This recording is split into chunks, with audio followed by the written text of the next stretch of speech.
Welcome to the Cafe Culture Podcast, a season of discussions on culture, politics, philosophy and science. Good evening and thank you for the introduction.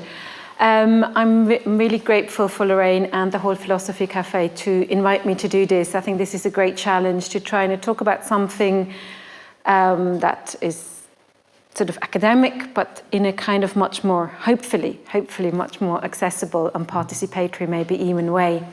And so that's how I want to get you into how to be a thing according to sound, which, just as a by the way, is inspired by a sentence from Jean-Luc Nancy's book Listening, which is called Listening. It's got a very unfortunate cover picture of a naked lady, but the book is very good. So don't let the cover be a detraction from the content. And in there, one of the first questions he asks is about the secret of sound, and what is it if we listen according to the sonorous? What if we listen to the sonorous rather than to the semantic of sound? And then he asks the second question, what it is to be according to listening. And I think I would like to, in a way, extend this question tonight and say, well, what is it to be according to listening together? If we are in listening together and we become things of sound, how then are we being sonic things together? So that's kind of the question I've been asking myself to bring across and experiment and think about with you here today.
The Stars by Edith Serdegram.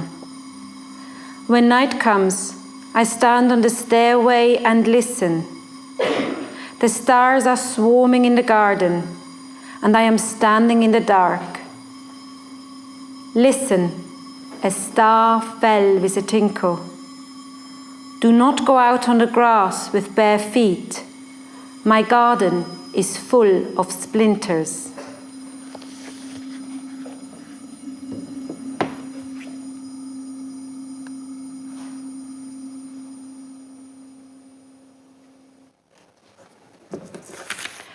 So I played a very small excerpt of Toshio Tsunoda's Unstable Contact and read this Edith Serdegram poem, The Stars.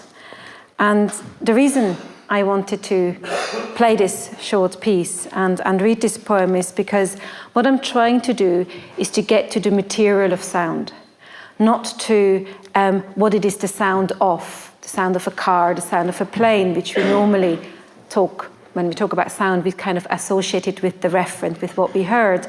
And not that it is loud or quiet or beautiful or nice or noisy, which is the attribute. But what is it? How can we grasp the sound itself, its materiality? How would we talk about it? How do we experience it? And I think both Tsunoda's composition, Unstable Contact, as well as the Serdegram poem, The Stars, really get us to this position where we left into a space where we can't just associate. The star doesn't land in my garden. It doesn't leave splinters on my grass. And the unstable contact cannot be associated. It is an unstable contact, quite literally. No contact can be made between what sounds and what I hear, its referent and its name. And that's what interests me. So how can we grasp a sound? How can we talk about it? And I think our language is particularly ill-equipped to talk about sound, because in all Indo-European languages, and English is an Indo-European language, we prefer the noun. The noun is the most important thing in a sentence, and it determines everything else that is in the sentence. So the subject of the sentence, the noun, determines the predicate, the verb, and it determines the adjective, the adverbs, the case, everything that follows in many ways. And that enables our thinking and it enables our talking, but it also limits our thinking and talking to that very structure. So what do we do with sound in there if sound is only either the sound of, or it is only the attribute of? It is only the loud car and the quiet car. How then do we grasp this? And this is a very interesting challenge for me. How can we get to sound as an object, as a thing, thinging, as a verb that is in the position of the noun, as the predicate, the thing that does something in the sentence, because that is essentially what sound does. It isn't, it does. It is a process, it is ephemeral, it is temporal, and yet it is a materiality. The unstable contact is a materiality. So the grand star has a materiality. So the grand star becomes real in my garden. It becomes real in a sense that is not a scientific, objective reality from astronomy, a scientific knowledge about what a star is, that I can just contemplate in a sort of semantic way and know about. And it is also not real in the sense of it as a beautiful mythological thing that is equally far away. It is in my garden. It is cutting my feet. It is there, tangible and experientially real.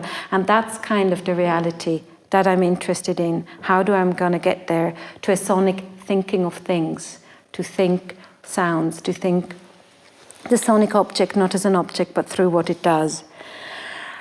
However, doing that, I don't mean to say that I just want to elevate sound to the noun and put it in that position without thinking about what that position actually means, because I think that position can also be very problematic, because it's essentially a visual position. It is the position where I can see the object, where it's about objects and subjects in their duality, and where I can see a sort of a concrete thing. So I don't want to just make sound into a sonic object that wants to be quasi-visual. Rather, I want to engage in why it's so difficult to make sound into an object and think maybe objects are wrong anyway. Maybe we don't need to think about objects. Maybe the thinking in objects is wrong rather than that sound can't be an object, and turn it on its head and think it that way around. Because there is something about objectivity in our sense of the word where it means distance, where it means calculability, where it means it's independent of our experience, independent of correlation, independent of sentiment, but objectively true. That is something that's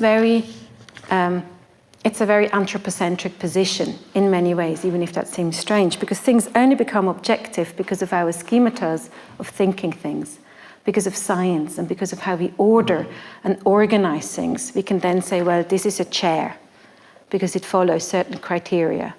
So it's objectively something rather than my experience of the chair. So I don't want to elevate sound into the noun unproblematically, but I want to make us think, well, what would it be if the verb were determining the sentence? If the predicate, the thing that does in the sentence, would determine everything else? What would that mean for our thinking of things and for our thinking of how we do, when all of a sudden our focus is not on the tree, the staircase, the walls, the ceiling, but on movements and on stuff that happens. Almost as if we had a camera on a low shutter speed and we couldn't actually see objects. We can only see their movement. How would we act and interact in the world? And where would we be as humans? How would we? Because obviously we would also be in a low shutter speed. Our form would also become formless and temporal, and therefore our interactions would be so too. So one of my interests in thinking through this is it's aesthetic, it's artistic, but it's also ideological and political, because I think there is something very fundamental in how we focus on the noun, how we focus on the object, and how we separate it from the subject in a kind of dualism on which most of our thinking, that is also not only great thinking when we think of neoliberal capitalism and all the other problems we're in at the moment that are really fundamental to, I would say, a visual thinking, or where a visual thinking has gotten us to, and I don't think a visual thinking will get us out of. So maybe if we could think through the sonic, through the slow shutter speed, through the process, through the invisible, we might get somewhere else. So in other words, I want to challenge and question our ability and desire to grasp a thing beyond ourselves, such as the stars, simply through a scientific schemata like astronomy, or through its name, through it being a noun, through it being something that, a schemata we have developed. There's a human development of how we understand it, and that responds to our desires and needs, where everything around us very much is according to the function it has for us. The chair has a function for us. The staircase has a function for us. Even this tree has a function for us. It's a Christmas tree. It's a very particular tree. Nobody's asked a tree whether it wanted to be a Christmas tree, but to me, it's a Christmas tree. So everything comes from my human reading of what this is. So I'm bringing these two things together in a way, this issue that, of course, how things are named, how things are made into object, answers a sort of human desire for organization and for clarity, and it gives things status and use and function, but it also takes away what else they might be, what else they could be. And I find that always very interesting. Of course, we could say, yeah, but with a chair, of course it has a function. We designed it. We designed the chair and it has a function. But I think it's not as maybe as benign as that, or maybe the chair could be actually a very good point to serve as an explanation of how anthropocentric or how tricky this organization via the noun is and via the object is. Because a chair is called a chair because it fulfills certain criteria of being a chair. It's got legs and we can sit on it, and it has to fulfill all these criteria so we can call it a chair together with other chairs. Now, if a chair loses a leg, we call it a broken chair, or it's just not a chair anymore and we throw it away. And that seems very harmless as long as it's a chair. But if it's a human or an animal, already we realize how not harmless that it is, because if a human loses a leg, is that not a human anymore? Is that a broken human? Can a chair only be a chair if it fulfills my need, my function that I, via criteria, have assigned to it? So that might all seem, well, no, I just want a chair, I just want to sit down, leave me alone. And I get that. I completely get that. In a pragmatic world, we want to sit down, we want to be able to open a door, we want to go upstairs. We need all of these things. But I think there is scope in philosophy to think, well, could a chair be something else? Could a chair do other things? What would a chair want to do if it was asked? What would this Christmas tree want to do if it was asked? And I think these are very interesting questions. And I think thinking that through sound, I feel like I get closer to maybe leaving the tree be a tree and the chair be a tree, and maybe trying to figure out what that would be or what that could be, or just kind of what could a chair be if it's not just fulfilling the lexicon. What is it if it's not just for me what it is as a kind of, how else could I have a relationship, an understanding of the chair, etc. Where it's not just about objects and subjects and function and use and value determined by me and the semantics determined by me, but where it's much more about the processes.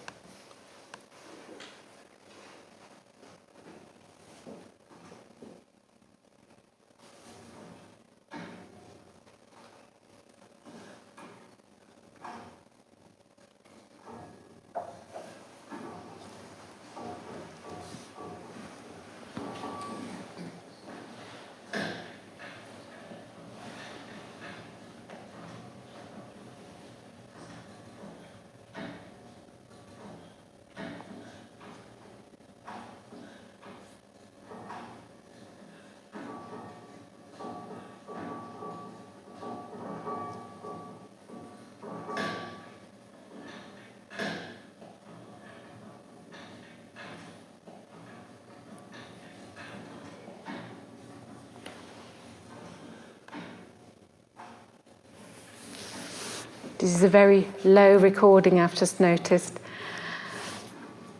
of basically simply a bolt being tightened.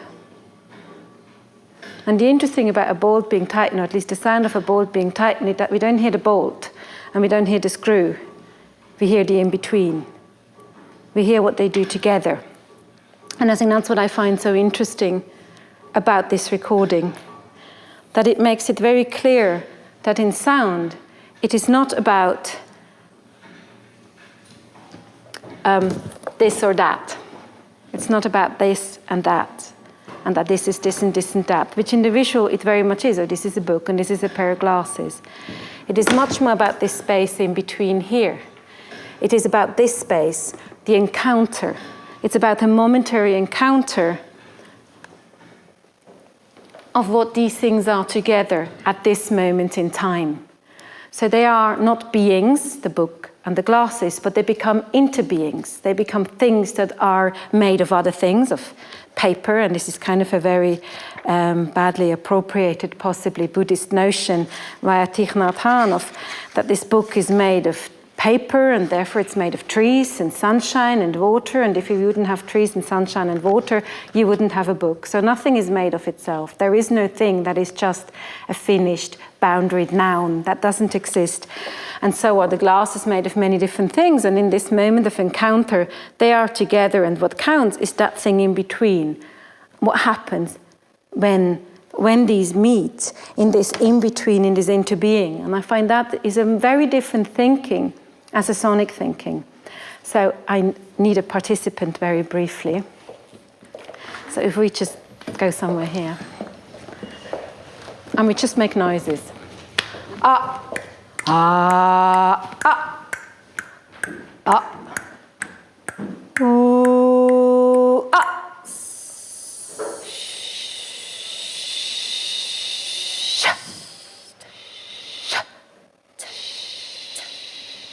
So at this moment, it's not about her or me. It's this thing in between. It's almost like a sort of a stencil where you take the opposite, the printout, where I'm not have an idea already who Sean is or who I am, but we are developing who we are together at this moment through sounding together in a sonic encounter, which will be, thank you very much, will be different every time, and which we have to renegotiate what we think we know about each other. Or I think, oh, I know this is a woman, certain age, blonde hair. I have all my visual ideas of what this subject is that I have in front of me. But at this moment of sounding, our relationship is very different. And if we were to interact like that on a daily basis, so we would sort of switch off our certainty about who everybody and what everything is, and think, no, I'm going to just switch off my whole lexicon of things. I'm going to try and refigure out what things are in the encounter. Yes, it would be terribly exhausting and disorientating and, might throw us into an existential crisis. But from a philosophical or artistic point of view, it is very, very interesting that things and people are very different in the encounter if we let them be.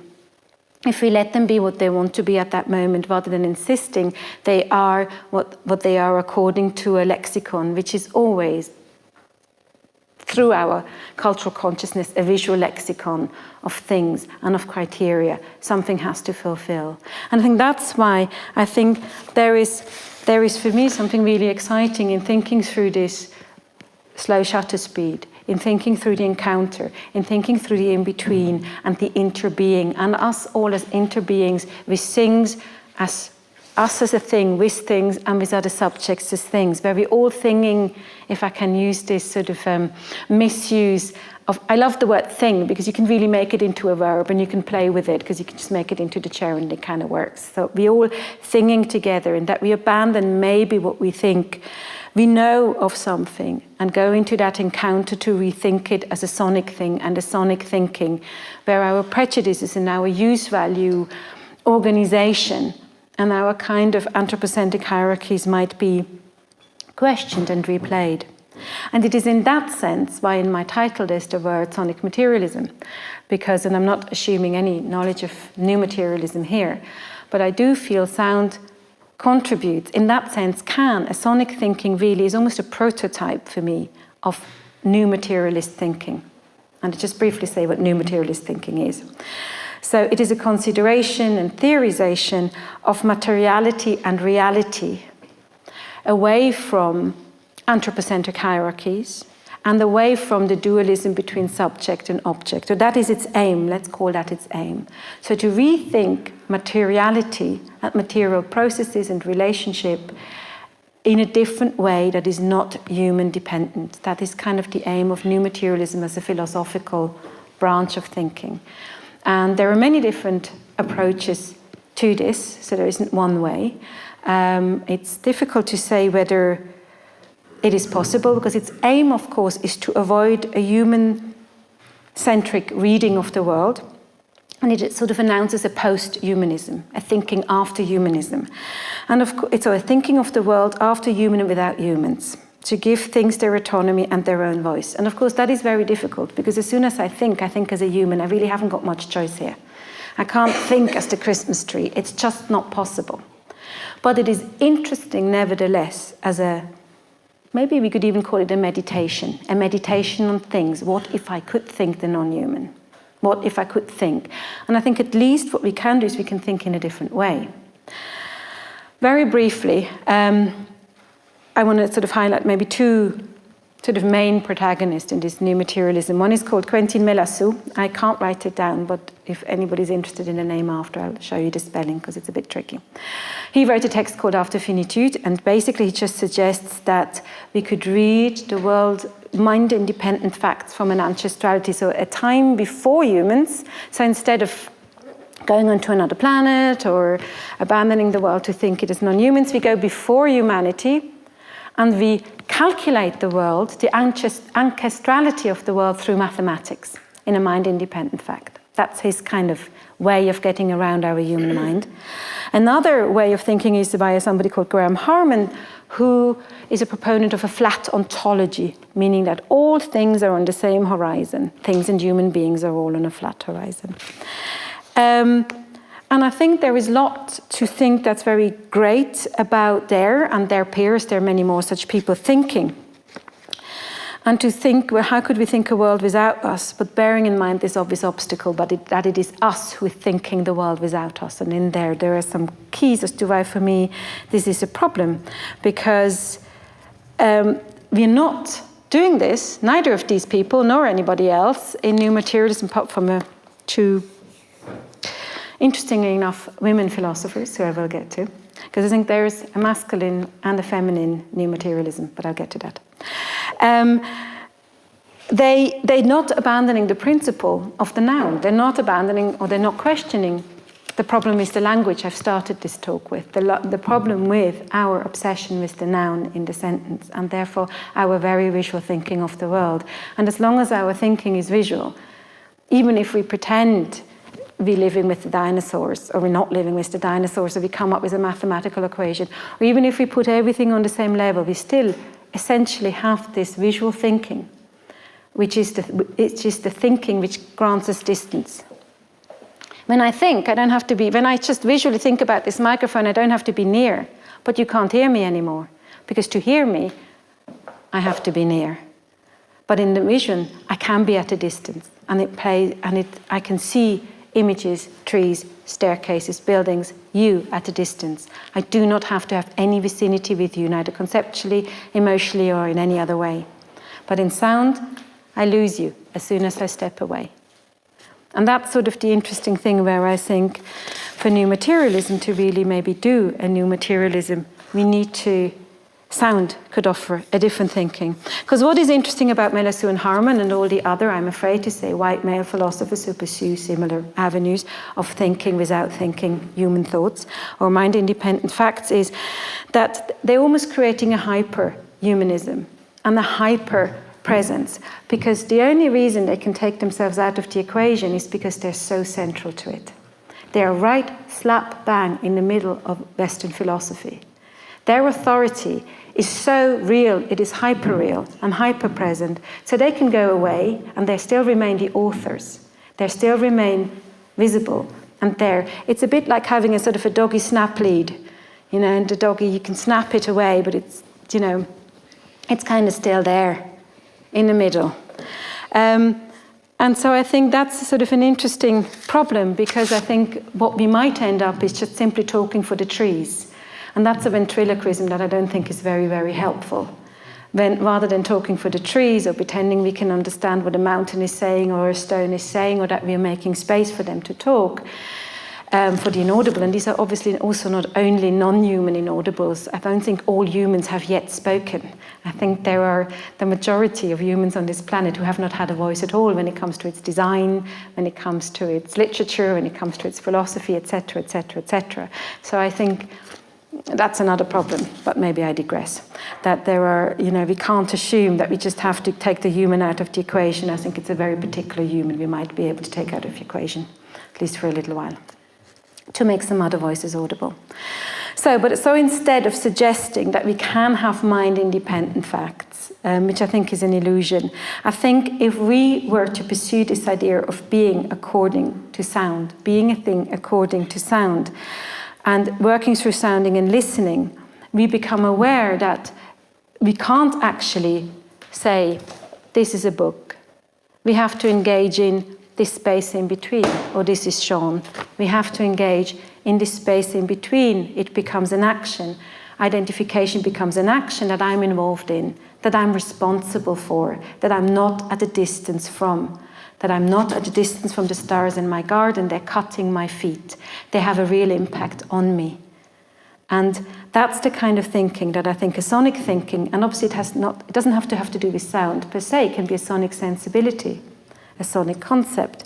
But it leads us to that kind of ephemeral, invisible, temporary interbeing, and the engagement in the world through those interbeings, where we all in this room become co-inhabitants of a cosmos, where our voices are, where we, as visual things, we are divisible.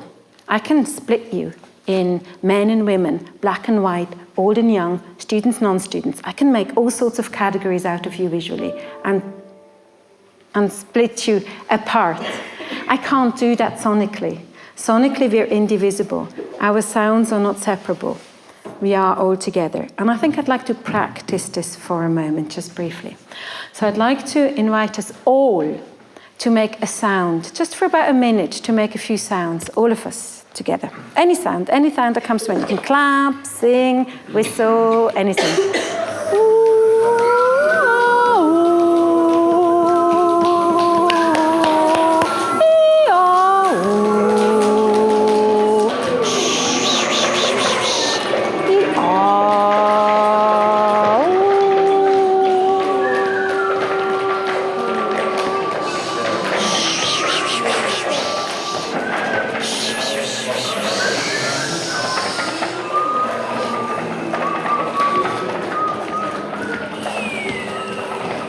So at this moment, and for all the people who don't get to see you but who listen to the podcast, and they don't see the walls, and they don't see the floor, and they don't see the ceilings and the chairs, all things that can be separated out into individual being, and a map can be drawn.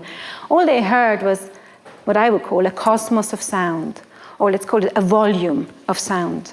I find the volume is quite a useful term in terms of sound, not just in terms of decibel, but I mean as a kind of an invisible thing that doesn't really respect these walls, as you might have realized if you sort of live in a sort of Victorian old place and you hear your neighbor snore at night. You realize, yes, it's a wall, looks like a wall, but is it a wall? And what does it wall against? So boundaries are re-questioned, and how we relate to each other are really re-questioned and challenged. And in this sound, all the podcast audience would have heard was you all together in a volume, indivisible. And as co-inhabitants of this place, obviously there's a very different kind of responsibility for each other and with each other.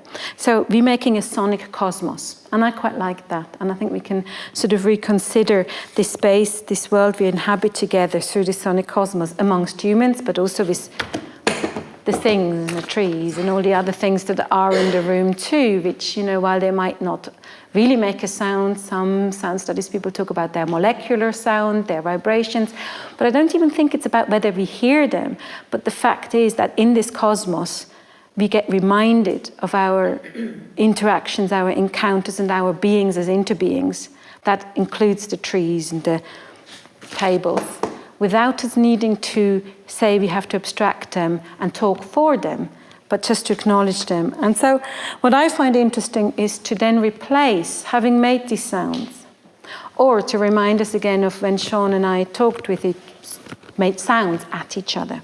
What if I would have shouted at her, sworn at her, been rude to her? There is a responsibility at that moment of the encounter that in sound I become very, very aware of. That my sound does something in this volume. And so I therefore, through this sonic thinking and through this being together as being a thing according to sound, think we can reinterpret objectivity as responsibility, where it's not about distance. Because I think we're not at this moment with climate change and political upheaval really in a position where we should run away, frankly. I actually think this is a moment to take responsibility. And I think this reminder that in the sonic encounter, it's all about responsibility and closeness. To also the responsibility to those sounds that are ignored, excluded, inaudible, unheard, that those two are put into the mix and are part of this cosmos, of this sonic cosmos. So forget about the visual world, just, as a meditation and experiment, and think, what if it's this sonic cosmos? That it includes all of that too, all we can't and don't want to hear, all those things that can't make them audible, and that we are indivisibly connected to all these things. On a macrocosm, we know that through climate change, if we have something on one side of the earth, it can have consequences on the other side. No boundaries, no nation states, no Brexit will save us from that. It's just simply an indivisible world, whether we like it or not.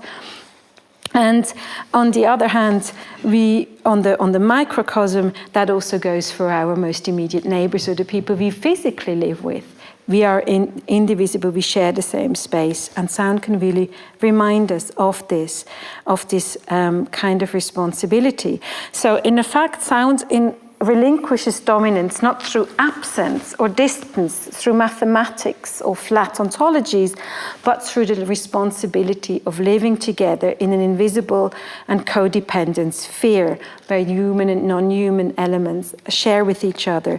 And for me, therefore, it's very interesting to maybe place via sound, through a sonic reading of them, place Quentin Melassu and Graham Harman as two examples of what I would call a masculine new materialism. And I mean masculine in Ellen Suzu's sense, not of a physiological masculinity, but of a cultural masculinity, where she makes this distinction very clearly, and I think this distinction is very important. It is not against men or white men. It's about masculinity as a certain attitude.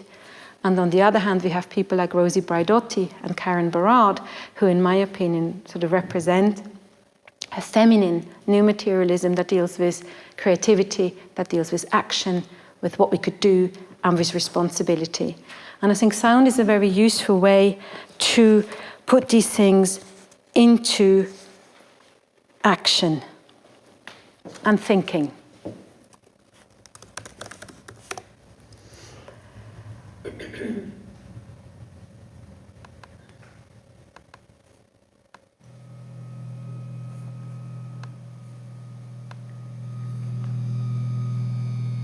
And I just want to finish here, which is an excerpt of a work by Jacqueline Kiomi Gordon, sound artist from LA, who creates spaces in which the sound changes according to what and who is in there, not through actual interactivity via MaxPatch or anything like that, but really just physically through, if there are loads of people in there, things are different. If the fabric's in there, if there are loads of fabrics in there, the sounds are different. If there's loads of plastic in there or metal, the sounds are different. So a kind of very organic interactivity of things made apparent through sound. So really almost sort of a composition of our cosmos together, if you will. And I leave it here. Thanks.